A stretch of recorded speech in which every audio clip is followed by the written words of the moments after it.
Mesdames, Messieurs, c'est avec émotion que je prends la parole devant vous tous et vous relate les propos de Monsieur le maire, Thierry Collomb, maire de la commune. Le destin du village de Saint-Julien-du-Verdon est depuis le 11 juin 1944 intime lié aux 11 martyrs de ce jour néfaste, 11 martyrs cruellement torturés et froidement exécutés. 9 d'entre eux décéderont immédiatement, achevés d'une balle, 2 survivront quelques heures, et Aimé Magnan décédera en fin de journée et Jacadon le lendemain matin. L'abbé Isnard, le docteur Dozoul, et des villageois organisèrent au péril de leur vie la mise en sécurité des blessés dans cette petite chapelle. Saint-Julien-du-Verdon avait une place particulière dans la vie et l'esprit de l'abbé. Chaque année, aux alentours de cette triste date, il revivait ces instants d'impuissance de l'homme contre le mal et la haine. Son corps était torturé et souffrait profondément et s'isolait. Il avait besoin de se sentir seul. Pour sa famille, c'était le ciment, le socle. Il était toujours présent en cas de coup dur. Il aidait son monde à relever la tête, à rebondir et aller de l'avant. C'était un conseiller pour tout, famille, ses pères de l'église, amis, relations de la résistance, ses paroissiens des différents clochers. Il était attentif à toutes les personnes qui venaient le rencontrer. De par sa fonction, il recevait les joies, les peines, il avait à cœur de soulager les fardeaux.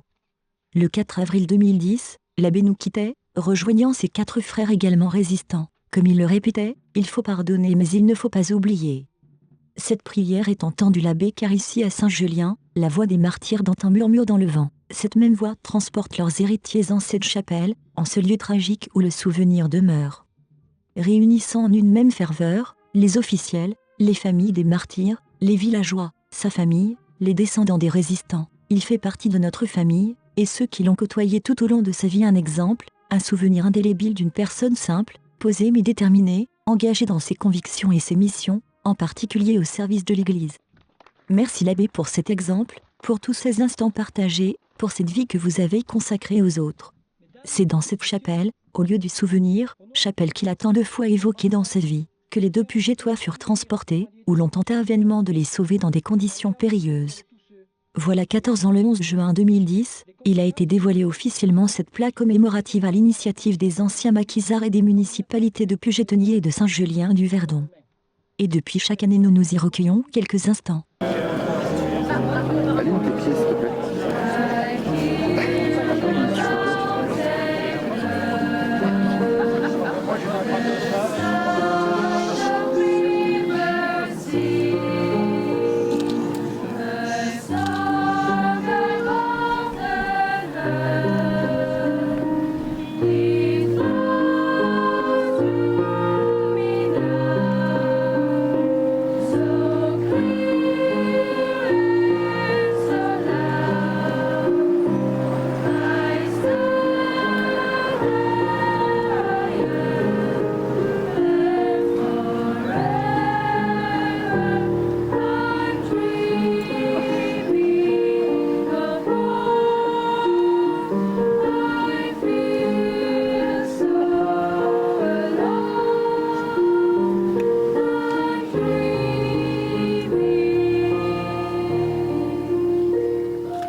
messieurs, la cérémonie à laquelle vous allez assister rend hommage à la disparition des 11 résistants fusillés le 11 juin 1944 à Saint-Julien-du-Verdon. La parole est à monsieur Jean-Denis Montélimar, adjoint au maire, représentant monsieur Thierry Collomb, maire de Saint-Julien-du-Verdon. Tout d'abord, j'appelle les élèves du collège du Verdon de Castellane et ceux du lycée Masséna de Nice qui doivent prendre la parole après moi à se rapprocher et à venir se joindre à moi. Merci.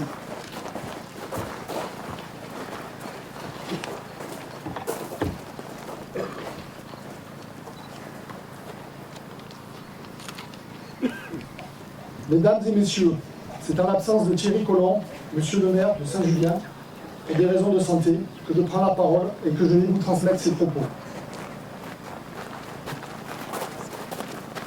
C'est un honneur et une grande joie pour le conseil municipal et monsieur le maire de vous accueillir ici, devant ce mémorial. Vous, monsieur Marc Chapuis, préfet des Alpes de Haute-Provence, monsieur David Géant, conseiller régional, représentant monsieur Renaud Muselier, président de la région Sud, Provence-Alpes-Côte d'Azur, madame la colonelle Fix, conseillère municipale de la ville de Nice, déléguée au monde combattant et aux liens armée-nation, conseillère métropolitaine, représentant monsieur le maire Christian Estrosi, monsieur Pierre Corporandi, conseiller départemental des Alpes-Maritimes, représentant monsieur Charles-Ange Ginési, président du conseil départemental des Alpes-Maritimes, monsieur Alain Delceau, conseiller départemental, représentant madame Eliane Bareil, présidente du conseil départemental des Alpes de Haute-Provence, monsieur Maurice Logier, président de la communauté de communes Alpes-Provence-Verdon, monsieur Jean-Louis Chabot, président des maires ruraux des Alpes de Haute-Provence, mesdames et messieurs et élus, conseillers régionaux, départementaux et municipaux des Alpes-Maritimes et des Alpes de Haute-Provence, chers collègues, mon colonel, délégué militaire départemental, mon capitaine, commandant de la compagnie de gendarmerie de Castellane, mon colonel, commandant de la compagnie du service départemental d'incendie et de secours des Alpes de Haute-Provence, madame la directrice de l'Office national des combattants et victimes de guerre des Alpes de Haute-Provence, monsieur le délégué départemental de l'association de soutien à l'armée française, mesdames et messieurs les représentants des anciens combattants et de la résistance, monsieur le délégué général départemental du souvenir français, mesdames et messieurs les très nombreux porte-drapeaux, monsieur l'inspecteur d'académie des Alpes de Haute-Provence, monsieur le proviseur du lycée Masséna, monsieur le principal des 3 collèges du Verdon, chers élèves et enfants, monsieur le curé, chers amis. Alors que porté sur les ailes du temps s'éloigne inexorablement un passé glorieux au contour déjà estompé par l'oubli, le village de Saint-Julien-du-Verdon, fidèle à lui-même et au devoir de mémoire auquel il se voue depuis 80 ans, nous rappelle une fois encore au souvenir de ces 11 jeunes gens dont ce mémorial porte le nom. Faut-il rappeler que le 22 octobre 1960, le général de Gaulle s'inclinait sur ce haut lieu de la guerre de l'ombre et que le 11 juin 1996, à l'occasion de l'inauguration officielle du mémorial, le chef de l'État, Jacques Chirac, dans un message émouvant, rendait hommage à la nation, à l'ensemble des 11 martyrs. Nous commémorons aujourd'hui le 80e anniversaire des bien tristes événements du 11 juin 1944, ici à Saint-Julien-du-Verdon. Un massacre, si lointain et si proche. Ce moment de recueillement, nous le vivons chaque année, toutes générations confondues, et plus particulièrement avec nos enfants, pour qu'ils deviennent des citoyens éclairés et témoignent à leur tour que des jeunes pleins d'espoir et de talent ont donné leur vie pour la terre de leur père, leur patrie. Certes, mais ils furent avant tout des héros. Ils ont accompli, même forcés et contraints, le sacrifice suprême pour préserver l'indépendance de notre nation. Le 11 juin 1944, Saint-Julien-du-Verdon s'éveille. Rien ne pouvait laisser présager que le village allait être le théâtre d'une tragédie comme seule la guerre, dans sa folie meurtrière, peut en être l'auteur. Ils étaient 5 garçons du lycée de Nice. L'aîné, Jacques Adam, avait quitté le lycée après avoir été sévèrement puni pour distribution dans l'établissement de tracts gaullistes. Les 4 autres étaient des camarades de classe. Gilbert Campan, 16 ans. César Homme, 17 ans. Francis Gallo, 17 ans. Et Roger de Monceau, 18 ans, étaient élèves de première. Ils appartenaient à un groupe scolaire de résistance qui s'était spontanément constitué 2 ans avant au grand lycée autour de leur camarade, Joseph Arnaldi. Ce n'étaient encore que des enfants, et tout avait commencé comme un jeu, d'autant plus passionnant qu'il était dangereux et héroïque. Imaginez les rêves que l'imagination de jeunes adolescents, nourris d'une grande histoire, a pu construire sur un thème pareil. Une première fois déjà, ils avaient décidé de gagner un maquis. La sagesse et la clairvoyance de leur maître et ami, M. Charles Hermann, les avaient détournés. Ils avaient compris que leur geste était prématuré et vain. Mais l'échéance était proche. Le 6 juin se produisit le débarquement interallié en Normandie. Un grand frisson secoua la France. La fièvre monta brusquement dans le cœur des résistants. Ces garçons se préparèrent avec ardeur au départ. L'après-midi du 7 juin, vers 15 h, Joseph Arnaldi, qui devait lui-même tomber à l'ennemi quelque temps plus tard, alerté par ses chefs, confie une mission à ses camarades. Il leur faut rejoindre le maquis du Ferrion pour participer à un important parachutage d'armes. Le rassemblement est fixé près de l'Olivier de la Paix, devant le lycée. Et c'est le départ joyeux, comme pour une promenade. Le surlendemain, 9 juin, l'agent de liaison Audibert retrouve ses camarades. Il apprend que le parachutage a été ajourné. À Nice, M. Gallo, le père de Francis, est inquiet. Il voit Audibert, lui propose de l'accompagner au rendez-vous suivant. Le lendemain, la rencontre a lieu à 18 h. Le maquis du Ferrion ne peut garder les garçons. Il n'y a ni armes pour les équiper, ni ravitaillement pour les nourrir. Il est alors décidé qu'avec leur ancien, Jacques Adam, qu'ils ont retrouvé sur le terrain, ils redescendront non pas à Nice, où ils ne veulent pas revenir, mais dans la maison de campagne de M. Gallo, à l'Aire Saint-Michel. Le lendemain, on les y attendit, mais ils n'y arrivèrent jamais. On sut plus tard qu'ils s'étaient mis en route pour rentrer à Nice. On les avait vus à Châteauneuf-de-Comte, où un camarade les avait ravitaillés. En quittant le village à 20 h, ils rencontrèrent une vieille paysanne qui leur dit « Faites attention, je viens de voir les Allemands sur la route, passez plutôt par le sentier. » Mais le sentier était occupé par des miliciens français au service des Allemands. Arrêtés et livrés aux Allemands, ils furent conduits à la villa Trianon, siège de la Gestapo.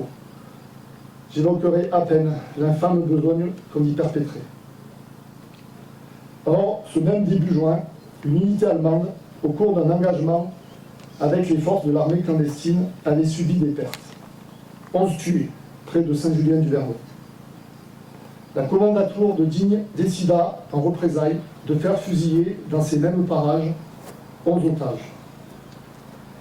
Mais comme toute communication était coupée par le maquis entre Digne et Castellane, et entre Digne et Saint-André-les-Alpes, elle téléphona à la Gestapo de Nice de fournir les otages et de procéder à leur exécution. La Gestapo de Nice rassembla hâtivement une pauvre troupe de condamnés. Les 5 lycéens de la Villa Trianon et 8 internés des nouvelles prisons. Georges Baldo, agent d'assurance à Nice, 48 ans. Félix Jordan, cultivateur à Coaraz, 29 ans. Les frères Magnan, Roger, 21 ans, et Aimé, 30 ans, de Puget-Théniers. Nonce Casimiri, un Corse de 45 ans. Albin Bandini, 26 ans. Apollini et Graffino, 2 jeunes antibois. On les embarqua dans une voiture cellulaire, avec leurs bourreaux, et ils partirent pour une longue et douloureuse marche au supplice. À l'approche de Grasse, les 2 jeunes antibois furent fusillés sous les yeux de leurs camarades, qui comprirent ce qui allait leur arriver. Il y avait dans l'escorte un vieil adjudant. Ils lui demandèrent « Vous allez nous fusiller ?» Il répondit par un pitoyable mensonge. « On ne vous fera aucun mal. Nous vous emmenons loin dans la montagne. Votre châtiment sera de rentrer chez vous à pied. » La voiture arriva à Grasse. Elle fut garée avec son pauvre chargement humain dans une cour. Et les enfants, pendant de longues heures, restèrent en tête à tête avec leur désespoir. Il est facile d'imaginer l'horreur de cette longue angoisse. Après plus de 6 heures d'agonie morale, la voiture repartit dans la nuit. Les otages n'eurent bientôt plus aucun doute sur le sort qui les attendait. Quelques brefs commentaires avaient fait comprendre à Adam et Campan, qui avaient appris cette langue au lycée, que leur heure était proche. Jacques Adam, qui était déjà un homme et avait combattu, fit passer de bouche à oreille les consignes suivantes. On va nous tirer dessus. Il faudra rapidement se déployer en éventail, fuir en faisant des crochets, et si vous êtes touché, vous jeter à terre et faire les morts. À l'aube, ici où nous sommes, la voiture s'arrêta. On les fit descendre, on leur retira leurs menottes et on leur dit « Partez, vous êtes libres ». Ils partirent et rapidement et conformément au plan, ils se dispersèrent. Mais à peine avaient-ils couru quelques mètres que les rafales de mitraillettes claquèrent. Un à un, ils s'écroulèrent. Puis ce fut le bruit des bottes des bourreaux qui s'avançaient pour les achever. Parmi les gémissements, un dernier cri s'éleva. « Vive la France !»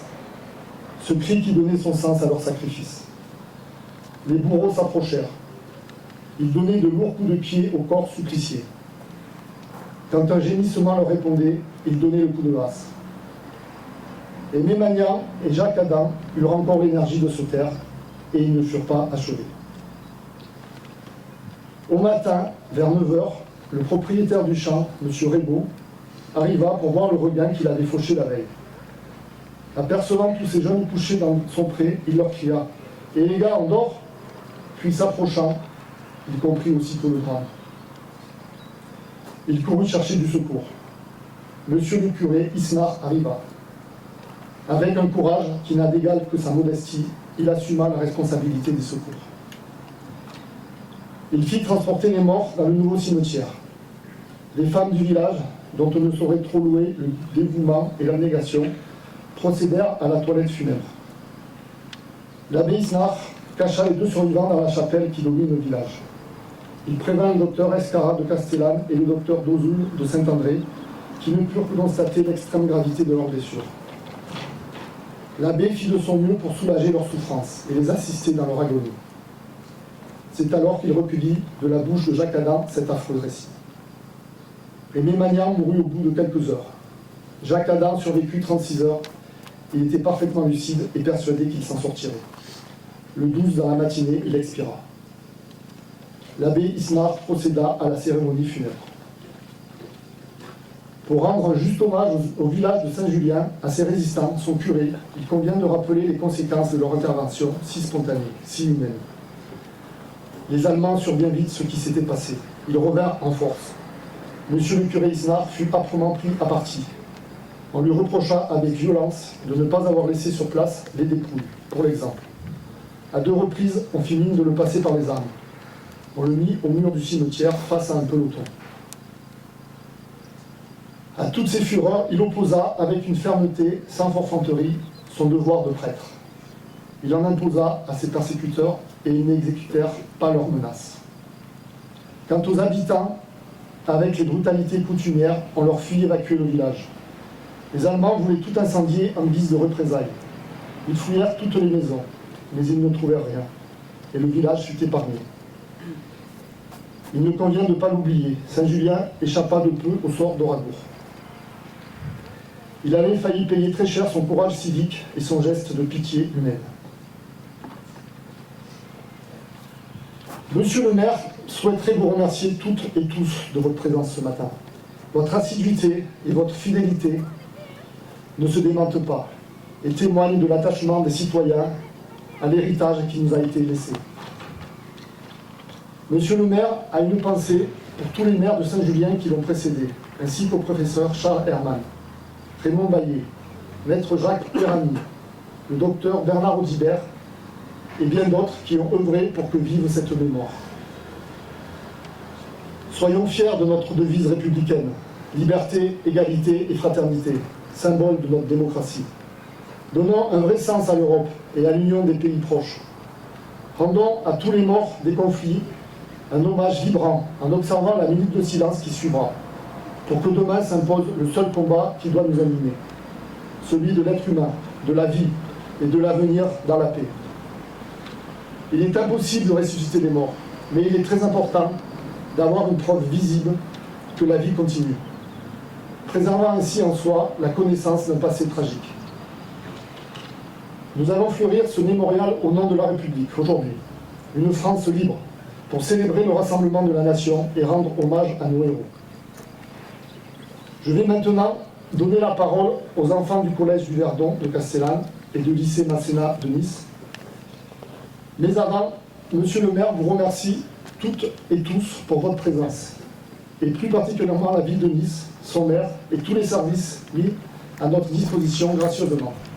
Le lycée Masséna, ses anciens et sa chorale, le Collège du Verdon, les élèves des écoles primaires Félix Coloma et Jules Musso de Saint-André-de-la-Roche, qui sont présents là sur le talus, pour leur participation active à cette cérémonie, et le piquet d'honneur du 2e régiment d'hélicoptères de combat stationné sur la base du Luc en Provence. Merci. La parole est donnée à Lorenzo Bernardi, élève du Collège du Verdon, ainsi qu'aux élèves du lycée Masséna de Nice, accompagnés de la chorale du lycée. Merci à tous.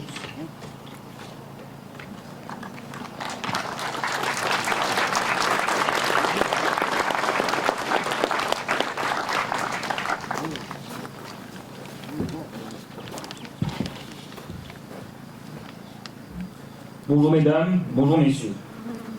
Voici 80 ans, ici même, à quelques mètres d'où nous nous trouvons tous réunis aujourd'hui, 11 résistants français, la plupart très jeunes, sont lâchement assassinés par les forces occupantes allemandes qui leur tirent dans le dos alors qu'elles viennent de leur annoncer qu'ils étaient libres.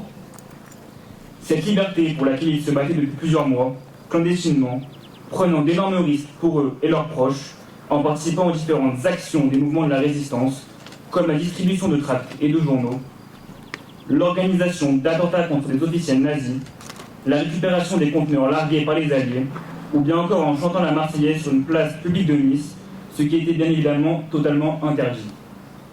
Ces différentes actions sont à l'origine de leur arrestation, de leur emprisonnement, d'horribles tortures pour certains, puis de leur transfert de Nice à Digne et de leur mort ici, à Saint-Julien. Se souvenir comme nous le faisons en ce 11 juin 2024, c'est donner une forme de vie à ceux qui n'en ont plus. Les morts nous quittent mais continuent à vivre dans nos mémoires. Leurs combats et leurs idéaux aussi. Se souvenir, c'est aussi le devoir de mémoire. Le passé en général est une source inépuisable d'apprentissage sur l'humain comme sur la société. Apprendre des erreurs commises au cours de l'histoire doit permettre de ne pas renouveler les mêmes erreurs et de ne pas connaître les mêmes horreurs. La connaissance du passé doit donc nous apporter la capacité de reconnaître certains signaux d'alerte et de se montrer toujours vigilants. Merci de nous avoir écoutés. Lorenzo Bernardi et Zoé Chamonal, au nom de tous les élèves du Collège du Verdon de Castellane.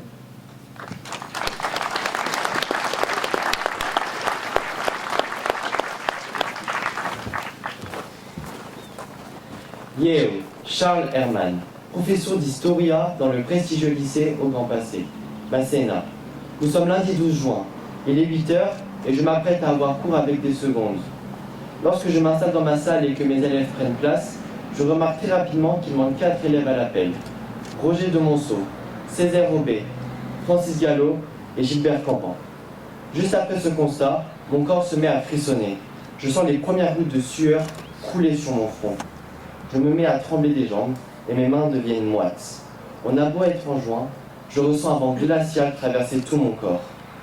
La vérité est que j'angoisse au plus profond de mon âme. Ces sensations me sont familières. J'avais éprouvé ces mêmes effets lorsque j'avais appris que mon père était parti défendre la France lors de la bataille de la Marne. Il n'est jamais revenu. Je ne veux plus que personne ne souffre à cause de ces maudites guerres. La semaine dernière, à l'entrée de l'établissement, j'ai pu apercevoir les élèves en question discuter avec un ancien élève exclu du lycée Masséna, Jacques Adam. C'est ainsi que 2 questions me vinrent à l'esprit. D'on sont passat, sen kefan, aipo père élu. Moi, Roger, j'avais 16 ans. Avis Seizean au Women Intra à la Résistance. Nous étions alors en 1942, lorsque j'appartenais au service des renseignements dans lequel je m'occupais des transports d'armes et des liaisons entre les différents groupes du réseau de résistance. L'année suivante, voulant être davantage impliquée dans la libération de la France, mais plus particulièrement dans celle de ma ville natale, Nice, je m'engageais alors dans un groupe de résistants aux côtés de mes camarades de seconde du lycée Masséna. Ce dernier était dirigé par un ancien élève, Jacques Adam. Par cet apprentissage moral, j'ai saisi que je pouvais me rendre utile. M'engager était pour moi un acte de patriotisme qui symbolisait l'amour que je portais à ma nation. C'est pourquoi, dans une énième action de dévotion, je partais pour le maquis du Ferrion, près de Levins, en compagnie de mes camarades. C'est dans la nuit du 9 au 10 juin 1944 que pour nous, tout bascula. Mes compagnons et moi fûmes arrêtés par des boches aux alentours d'Astremont, tandis que nous redescendions du maquis. Nous avons été conduits à la Villa Trianon. J'ai été interrogé et torturé par des Allemands sans cœur ni âme. Nous demeurâmes dans cet endroit jusqu'à ce que ces mêmes Allemands décidèrent de nous transférer aux nouvelles prisons de Nice. Mon inquiétude grandissait de jour en jour, d'une part par l'absence de nouvelles de mes proches, qui ne savaient aucunement ce qu'il était advenu de moi, et d'autre part par le sort que l'on me réservait. Mais je ne pouvais pas faire abstraction de ce mauvais pressentiment qui résidait dans mon esprit. De ce fait, j'écrivis une lettre d'adieu à mes parents, dans laquelle j'inscrivis la phrase « Tuyen semper la resistanza, l'uome le devon prouva ». Ce n'est que le matin du 11 juin 1944 que 8 autres hommes, ainsi que mes camarades et moi, fûmes embarqués dans un camion pour une destination qui nous était inconnue. Plus le temps passait, plus ce même mauvais pressentiment se renforçait, sans que je sache réellement pourquoi. Seule une question résidait dans mon esprit, d'où un an, et la mienne familla. La tournera veille une jour.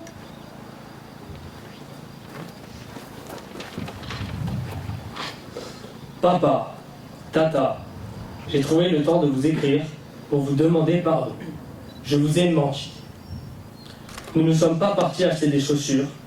J'étais dans le maquis, au Ferrion, avec des copains. Toi, papa, qui étais militaire, qui a participé à la guerre de 14, toi, qui es gendarme, tu dois me comprendre. Tu connais le sens du devoir. Aujourd'hui, je ne fais que le mien. Va cacher Tata à Ascros et ne reviens pas sur Nice pendant un moment. Le danger est proche. Je pense à vous, sous Desconsulat, le Chupichou, Zézé.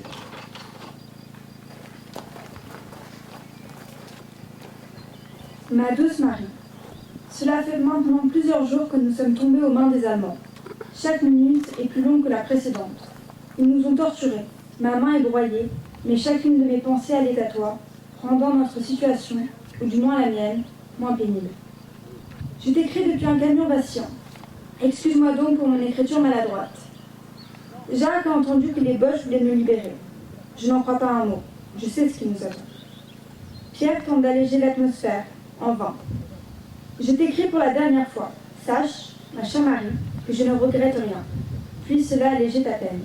Et alors que je sens le soleil pour la dernière fois, je prierai pour toi. Au revoir Marie. Gilbert, Luciu Caligni.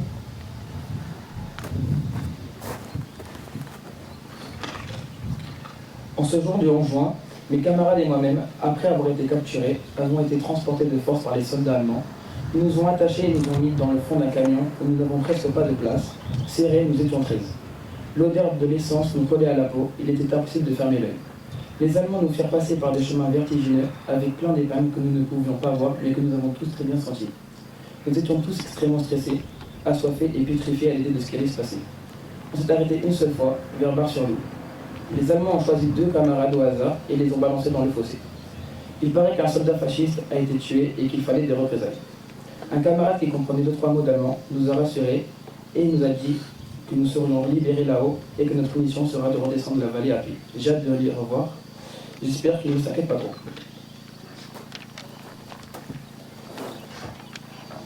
Monsieur curat, venen de Nissa, sian estat tradit.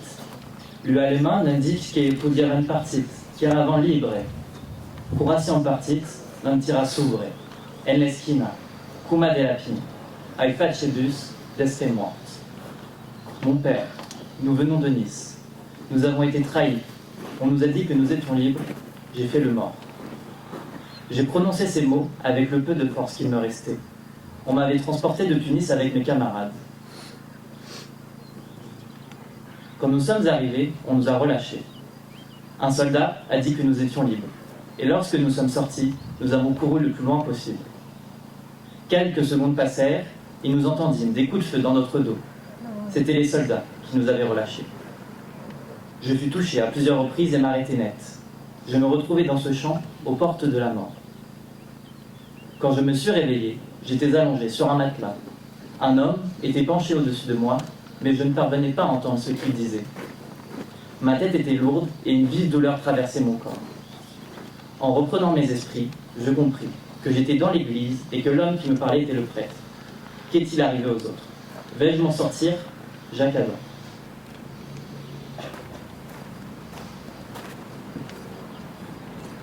Il était 8 heures lorsque je suis arrivé à la gendarmerie. Sur mon bureau, des dossiers à glacer m'attendaient. Je pris un ersatz de café et me mis au travail. Quand je me suis assis, j'ai feuilleté les dossiers pour voir de quoi il s'agissait. Je pris quelques papiers en main, puis j'ai vu sur cette première page une photo sur laquelle il y avait de jeunes adolescents morts posés au bord de la route. J'ai seulement eu le temps de regarder la première photo qu'un choc traversa mon corps. Mes mains se mirent à trembler. Je refuse d'y croire. Ce visage que je pouvais reconnaître entre mille. Mon fils, que t'est-il arrivé? Depuis que j'ai reçu ta lettre, je n'ai cessé d'être inquiet. Voilà donc ce que tu faisais.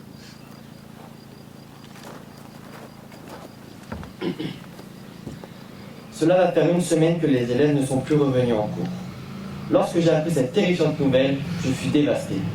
Je ne pouvais pas imaginer qu'il était possible d'exercer autant d'atrocités sur de jeunes adolescents. Les emmener en terres inconnues, les torturer, puis les relâcher pour pouvoir les fusiller. Moi qui pensais avoir vu assez d'horreurs comme ça, c'est sur ces photos, en reconnaissant ces lycéens, que je compris que la violence est omniprésente. Nous vivons dans une époque où le crime est banal et dans laquelle chaque vie n'a pas la moindre valeur. Alors c'est ainsi que tout se règle par le sang. Ce soir, je connais le prix du sang et des larmes. C'est sur ces mots que je me suis souvenu d'une chanson qu'un des anciens élèves de Masséna a composée, Joseph Kessel. Il s'agit d'un chant, oui un chant, qui nous réunit tant aujourd'hui. La parole est à Monsieur Marc Chapuis, préfet des Alpes de Haute-Provence. Ouvrez le banc.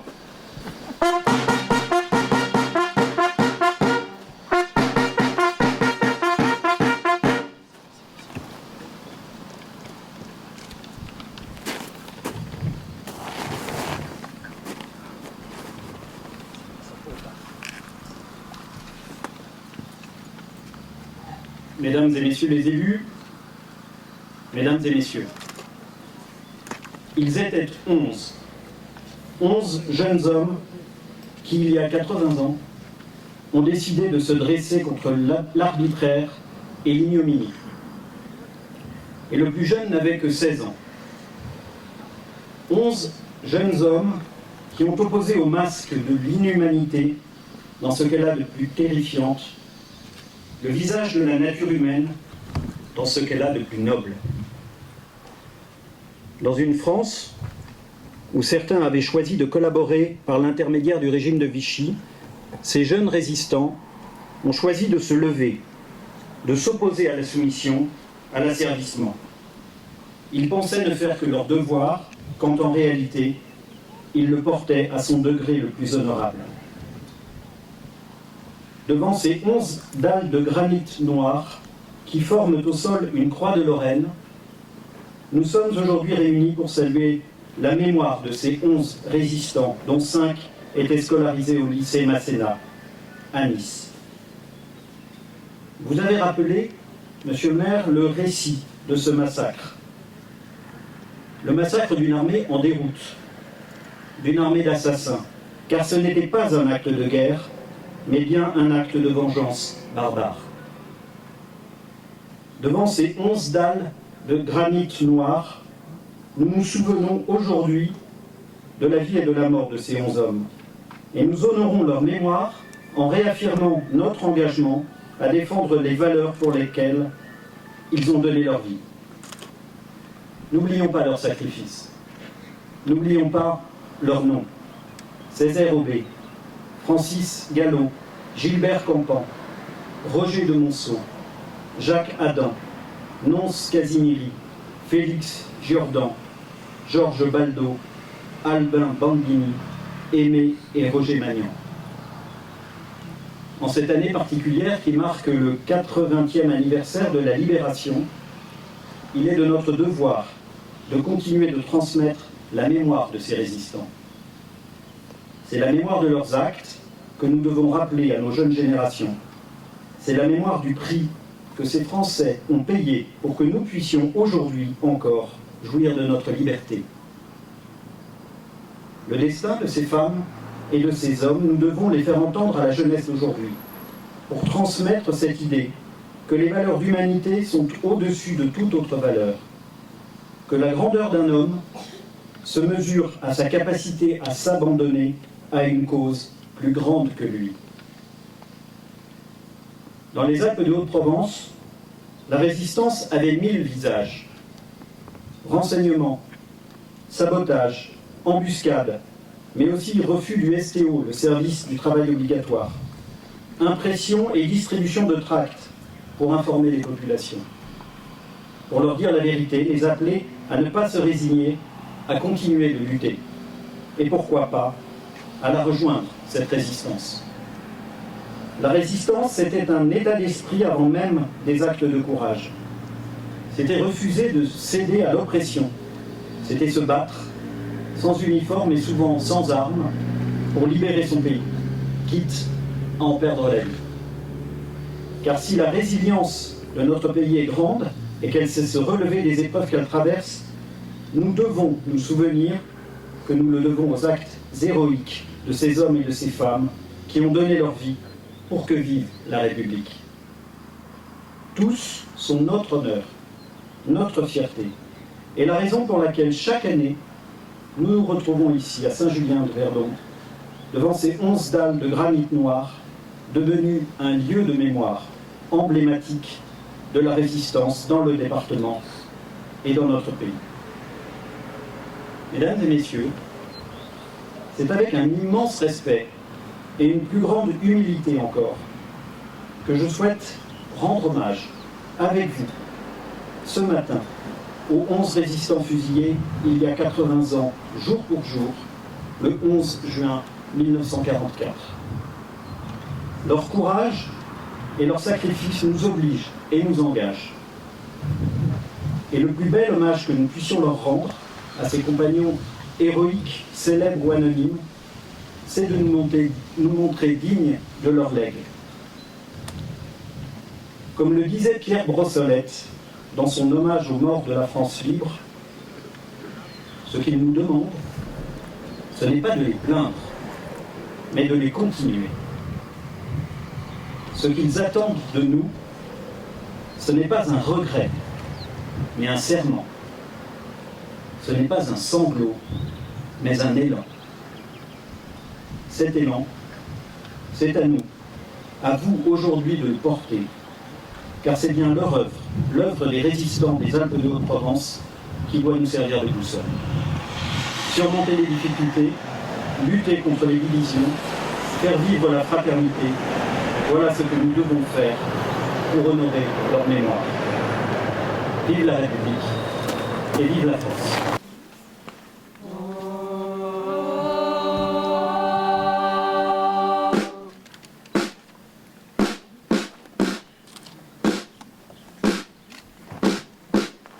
Amis, entends-tu le vol noir des corbeaux sur nos plaines? Amis, entends-tu les cris sourds du pays qu'on enchaîne? Ohé, partisans, ouvriers, paysans, c'est l'alarme. Ce soir, l'ennemi connaîtra le prix du sang et des larmes. Montez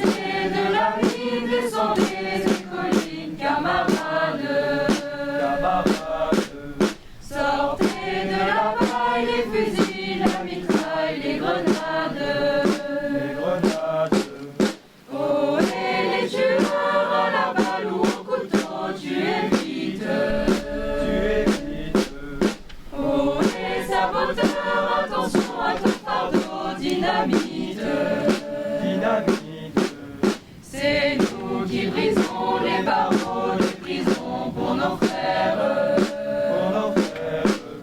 La haine à nos trous, c'est la faim qui nous pousse, la misère. Il y a des pays où les gens au creux des lits font des rêves. Ici, nous vois-tu, nous on marche et nous on tue, nous on crève. Ici, chacun sait ce qu'il veut, ce qu'il fait quand il passe. Ami, si tu tombes, un ami sort de l'ombre à ta place. Demain, du sang noir séchera au grand soleil sur les routes. Chantez, compagnons, dans la nuit, la liberté nous écoute. Amis.